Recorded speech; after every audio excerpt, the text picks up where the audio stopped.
in this situation. It is possible for journalists and media outlets committed to independence and balance to show the humanity of both Israelis and Palestinians. The army insists it only returned fire today when its troops were in danger, but it was 2 Palestinian teenagers who were killed. This mother lost her eldest son. Shadi Siam was just 18, deaf, unable to speak, unable to protect himself. Just like 6-year-old Sasha Surkin. Months ago, his family left Russia for Israel. Last Friday, they were victims of a suicide bombing attack. So far, Sasha hasn't asked for his father. Hospital staff believe inside he already knows he's dead.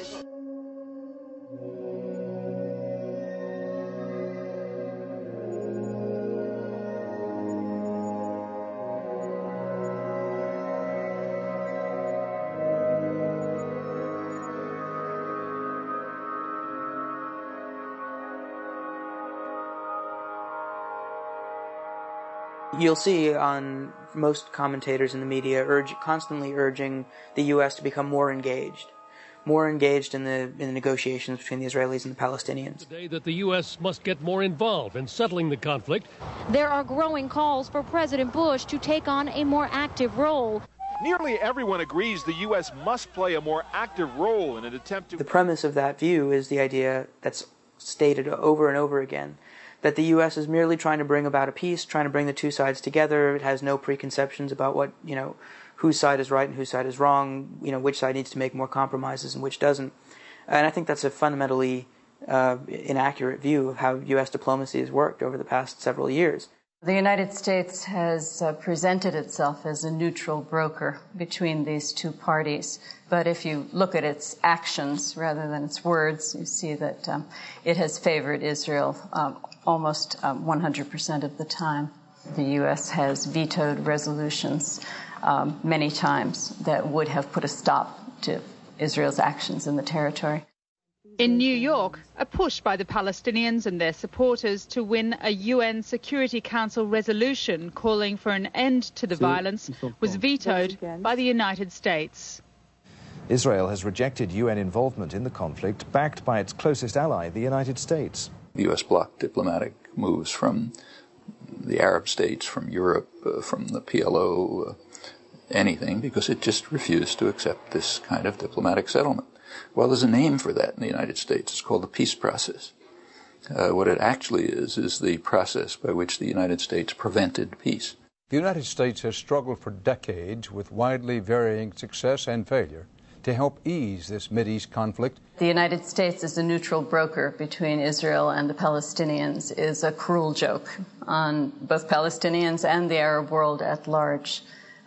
The United States has exercised its veto many, many times in the Security Council, but perhaps worse than that is that it provides billions of dollars of aid to Israel, a lot of it military aid, and a lot of it in the most lethal possible form. American aid to Israel totals over $6 billion per year. Israel receives $3 billion in direct aid, 2/3 of which is military aid intended for the purchase of American-made weapons. In addition, Israel receives $3 billion in indirect aid, at least half of which is used for military ventures, such as subsidizing Israel's domestic armaments industry. Not included in this figure are other forms of military aid, such as weapons given to Israel free of charge, including fighter planes and attack helicopters. Total U.S. aid to Israel since 1949 has amounted to over $100 billion, making Israel, a country the size of New Jersey, the fourth most powerful military in the world, in possession of the largest fleet of F-16 fighter planes outside the United States. The international community says that better not mean more of this, the devastation caused by Israel's F-16s. So Israel's tanks, missiles and helicopter gunships are no longer enough. Now Ariel Sharon has used fighter planes. America supplied the planes, seen here in action in Lebanon. The pipeline of violence is very much stamped made in USA. I mean, the United States has been brokering an alleged peace process for how long? And what does the situation look like? I mean, if peace were the genuine goal, it would be such a catastrophic failure that, it would have ended a long time ago. Clearly, in the name of peace, other things are going on here. Control over Middle East oil will provide us with veto power over Japan and other countries. They rely on Middle East oil. If we have our hand on the lever, we have veto power over what they do. These are techniques of world control and the source of enormous profits and wealth, not just for the energy corporations. The United States, at least the Bush administration and its strategists, have recognized that the EU and possibly Russia are potential competitors. And so being able to keep control of trade, investment, and the oil industry in a region that is very close to Russia, very close to Europe, this is a way for the United States to maintain its hegemony. There's a framework of state policy, it's been in place for about 30 years, of supporting Israel as a kind of base for projection of U.S. power in the region. That support intensified under Clinton and intensified even more in the Bush administration with the rise to power of the neoconservatives in the Defense Department, such as Paul Wolfowitz, Douglas Feith, Donald Rumsfeld, and others like them. Now, when in effect you have people so close to Israel inside the U.S. administration, I think Israel is in the White House. This was the 6th meeting between Mr. Bush and Prime Minister Sharon. Every time he comes, I learn a lot. The president has never... There is no difference any longer between U.S. policy in the Middle East and Israeli policy. All of us here tonight are brought together by a deep commitment to Israel's security, prosperity, and freedom, and to the strongest possible relationship between Israel and the United States. The U.S. wants to make sure that Israel can control the situation by violence, as it does, of course, and it'll give the diplomatic cover, it'll give them the military means.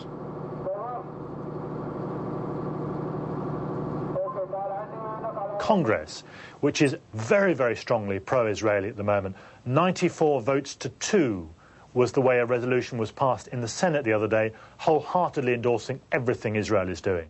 At no point, however, has the mainstream media, whether television or newspapers, confronted and challenged this issue in your country, in the United States. To find critical views on American diplomacy, you really have to go beyond the mainstream media. You can find very critical views in the British press. You can even find critical views in the Israeli press. But whereas there will be some criticisms at the margins of details of how America conducts its diplomacy in the Middle East, you don't find a real alternative viewpoint in the mainstream media. It is the last taboo subject in America. You can talk about lesbians, blacks, gays, anything you want, but not America's relationship, or not any serious examination of America's relationship with Israel, or what Israel is doing, albeit almost always with American weapons. U.S. journalists are enmeshed in symbiotic relationships with the powerful. Instead of being independent and critical, journalists typically are dependent on policymakers and unwilling to raise the crucial critical questions. Rather than monitoring the game of power, most journalists are simply part of that game. You only have to see the press conferences, Condoleezza Rice, George Bush, Donald Rumsfeld. It's all on first name. And with that, I'm happy to take your questions. Helen? Yeah, April? David? Yes, Randy.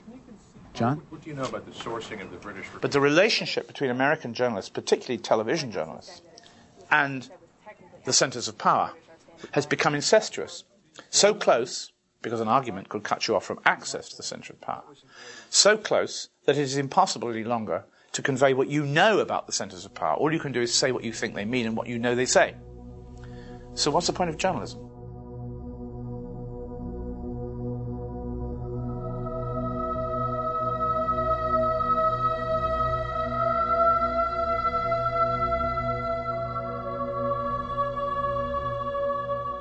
(1991) marked the beginning of a series of peace efforts.